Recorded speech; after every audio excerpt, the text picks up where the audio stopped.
사실은 아주 어린 나이에 화가라는 직업이 있는 걸 알았어요. 그게 초등학교 3학년 쪽에 그럴 계기가 있었어요.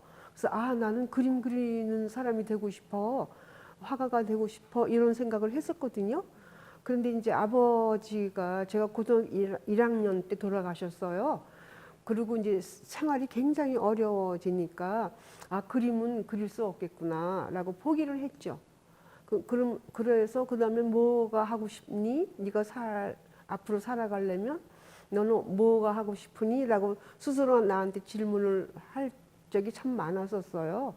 그림을 그리고 싶었지만 막상 시작은 못하고 있었어요. 그냥 막연하게 참 하고 싶다 이렇게 생각을 했었는데, 제가 40살 되던 해 친구의 후배가 화가였어요. 우리 집에 놀러 왔다가 나는 정말 그림 그리고 싶어 그랬더니 언니 그러면 뭐 당장 시작하자고 날 데리고, 그냥 소개시킨 게 아니라 25일 날 생활비를 받거든요. 그걸 가져가서 몽땅 재료를 샀어요. 그래서 2달인가를 거기 다녔었어요. 그리고 그냥 안 다녔죠. 집에서 혼자 그림을 그렸죠. 그렇게 시작한 겁니다. 조금 큰 아파트로 이사를 가게 됐거든요. 그래서 방을 하나 터가지고, 그래서 그거를 화실로 해서 거기서 그림을 시작했죠. 그리고 2년 만에 개인전 했어요. 그러니까 저는 또 이게 좀 앞뒤 생각이 없는 여자예요. 뭐 전시 작품 했으니까 전시 당연히 할 수 있다고 생각한 거예요. 그래서 이제 36점 가지고 했는데 제목을 어머니라고 제가 붙였어요. 전시라는 게 그 당시는 무슨 주제가 있거나 그러진 않았지만 저는 꼭 주제가 있어야 된다고 생각을 했어요. 그럼 나는 그림을 시작할 때 왜 그림을 시작했겠어요? 누구나 그림을 시작할 때 내가 여기 이렇게 살고 있어. 나 여기 존재하고 있는데 내가 닿을 수 없는 너와 내가 알지 못하는 너와 좀 이렇게 교류가 하고 싶어서 전시하는 거 아닌가요? 친구가 만나고 싶은 거죠. 전시를 통해서.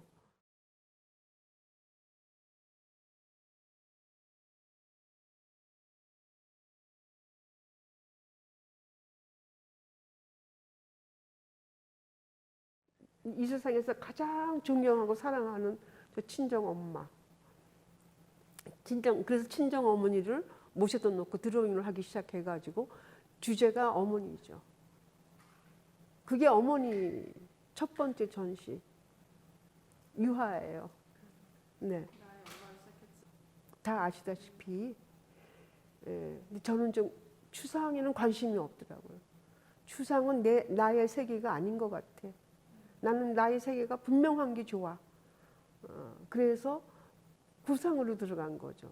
그게 올드 패션이건 아니건 내가 말하고 싶은 거를 그린다라는 그런 그 생각 때문에 그런 그 어떤 화단의 그 흐름 같은 거는 무시하기로 했죠. 저는 하고 싶은 얘기가 있었으니까 그냥 그거를 이야기를 그냥 한 거죠. 그렇게 해서 이제 유화를 한 10년 정도 했는데 어떤 그런 그 그림이라는 것이 이게 사각이잖아요. 사각이고 벽에 딱 걸리는 거예요. 그런 그 평면 작업이 굉장히 저한테는 답답하더라고요. 뭔가 이렇게 이야기를 이 환경 안으로 벽으로부터 탈출하고 싶더라고요. 그래서 나온 게 나무 작업이에요. 그러니까 평면이라는 것이 갖고 있는 답답하면서 탈출하고 싶은데 길이 없어. 어떻게 할 줄을 모르는 거야. 너무 막막한 거예요. 그러던 어느 날 갑자기 허난설원의 생가를 가보고 싶더라고요. 그래서 혼자서 운전하고 그 주소를 가지고 다 알아봤더니 생가가 있더라고요. 강원도에. 감나무들이 쫙 있는 가운데 초가집이 이렇게 있는데 아주 단정한 초가집이더라고요. 들어갈 수는 없는 거야. 남의 집이잖아. 그죠? 바깥에서 이렇게 딱 앉아 있는데 거기서 이게 햇빛이 누연연 해가 져요. 누연연 해가 지는데 나무가 감나무 가지가 요만한 게 15cm 정도 되는 그런 나무가 가지가 하나 눈에 딱 들어오더라고요. 그래서 그걸 집어가지고 작업실로 왔어. 거기다가 얼굴 이렇게 그리고 하얀 조거리 그리고 남색 치마 이게 동그랗잖아. 그러니까 뒤까지 다 조거리가 있고 치마가 있고 신발이 있고 되더라고. 이렇게 딱 해놓고 얼마 시간도 안 걸리죠. 이렇게 보니까 어머 헌한서론이야. 나무 가지야. 그러니까 너무 재밌잖아요. 길에서 주워온 거가 조금만 가미를 하니까 나의 아이디어를 가미를 하니까 작품이 돼. 너무 신기하더라고요. 하면서도 그냥 그 나무를 잘라가지고 덧대고 헌나무들을 주워다가 덧대고 해서 거기다가 이제 조금 이렇게 그 손을 좀 봐가지고 칠하고 그리고 신발도 좀 만들어서 신겨보고 이랬죠. 나무를 주워온 나무 가지고. 그 첫 번째 금호미술관에서 한 어머니의 눈전은 거의 폐목들이에요. 어머니 얘기를 하고 나니까 내 얘기를 하고 싶어. 이제는 할 수도 있다. 이런 생각이 들어. 그러니까 1025 전 얘기예요. 사람과 사람 없이 하기 전의 얘기예요. 그럼 나의 얘기를 이제는 해도 되겠다. 어머니 얘기 끝나니까 내가 아주 어려서부터 교육이 나를 교육시킨 우리 조선의 교육이라는 것이 한국의 교육이라는 것이 여성에 대한 교육이라는 것이 정말 나는 없어도 돼. 그러니까 남을 위해서 나는 살아야 돼. 그럼 나는 없는 거예요. 나는 어디 있지? 아무튼 나는 없는 거야. 남편이 있고 시어머니 있고 나는 없는. 겉으로 보기에는 화려하지만 떠 있는 나는 없는, 나는 존재하지 않는 삶인 거예요. 그게 핑크룸이죠. 이제 그거를 하고 나서 이제 그 1025도 하게 되고 이제 이런 건데 그렇게 하고 나니까 나는 누군가라는 생각을 잠깐만 하게 되는 거죠.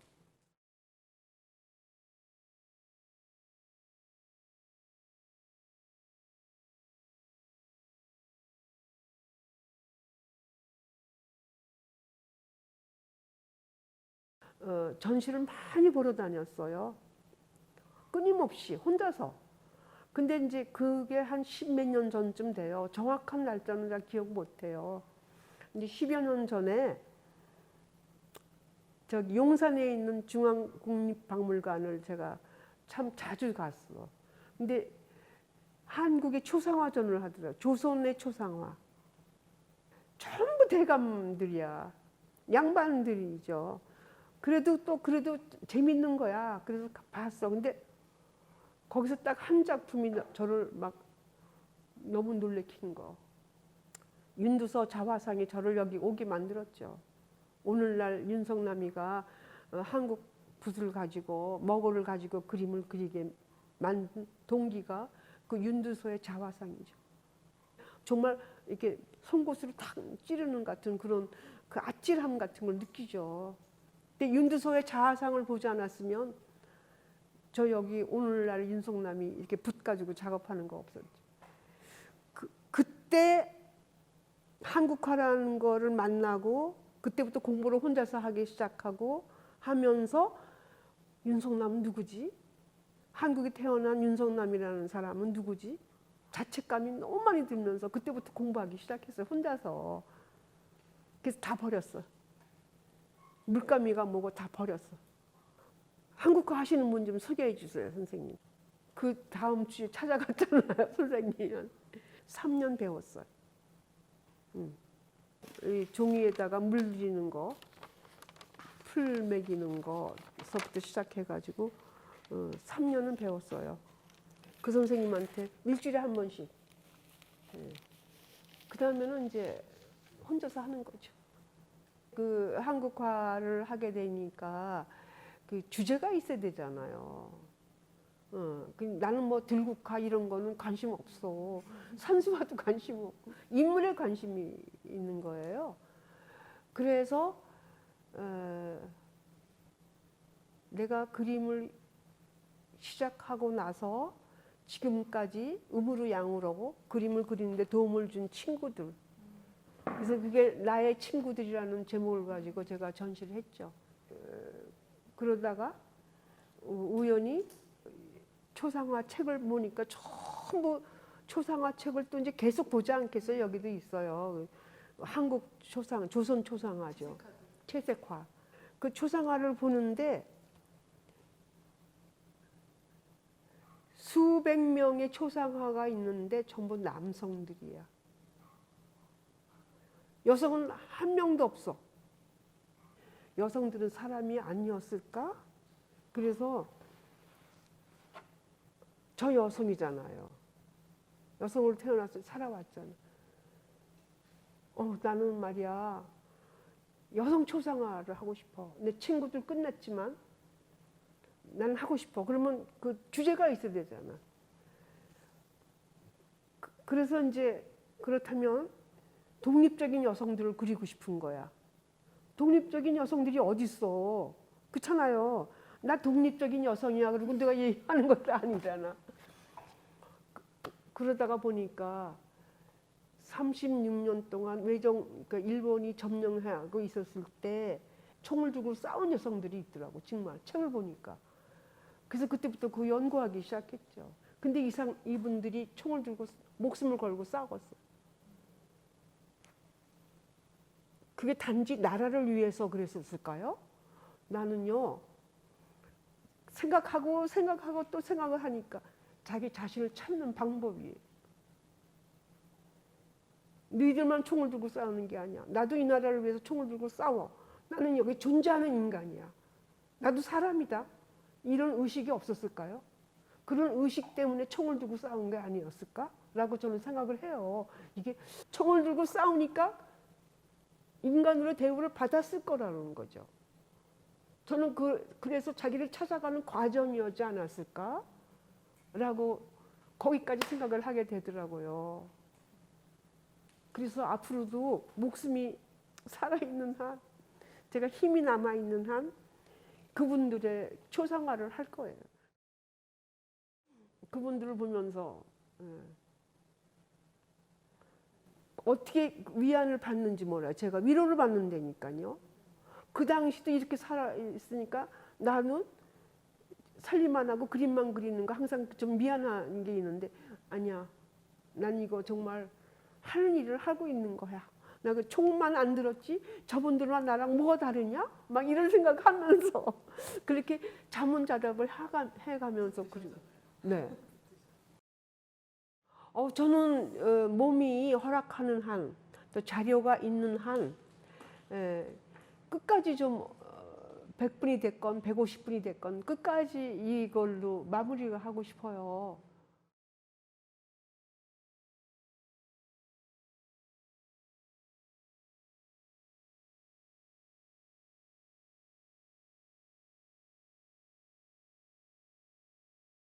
제가 이제 첫 번째 어머니의 눈전이 93년도에 끝나니까 화단의 친구들이 많이 만나게 됐어요.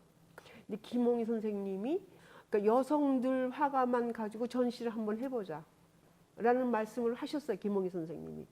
그게 99년도에 한 팥쥐들의 행진이거든요. 그렇게 그 팥쥐들의 행진이라는 것은 사실은 여성들도 참여하기가 좀 꺼리끼는 그런 전시였다는 걸 얘기하고 있는 거죠.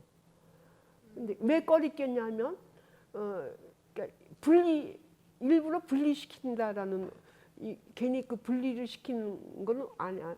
화단에 다 같이 모여서 같이 가야지 분리하는 거 아니야. 아마 이런 의식이 있었던 것 같아요. 근데 저는 여성들이 한번 뭉쳐서 힘을 한번 보여줘야 돼. 그렇게 해야 된다라고 저는 또 생각을 했던 거예요. 여자들은 아니 끝까지 이렇게 오랫동안 죽을 때까지 하는 여성 작가가 없는 거야. 그래서 그 여자들끼리 모여서 한번 우리가 힘을 보여줘라는 게 이제 그 팥쥐들의 행진이었죠. 굉장히 의의가 전 있었다고 생각해. 그 여성들의 파워가 뭉치면 이런 파워도 있을 수 있어. 아무튼 저도 뭐 열심히 했어요. 그거에 대해서 굉장히 자부심을 느끼죠. 아, 정말 잘했구나.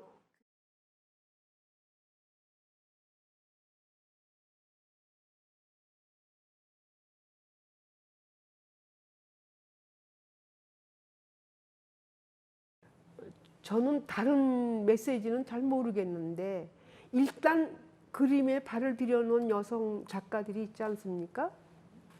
그러니까 힘이 들죠. 여성들이 끝까지 물고 늘어져서 정말 끝까지 가는 작가가 별로 많지 않다라는 거죠. 정말 이제는 여성 작가들이 물고 늘어져야 된다고 생각해. 목숨이 붙어 있는 한 이게 물고 늘어지고 안 팔려도 좋으니까 끝까지 물고 늘어지고.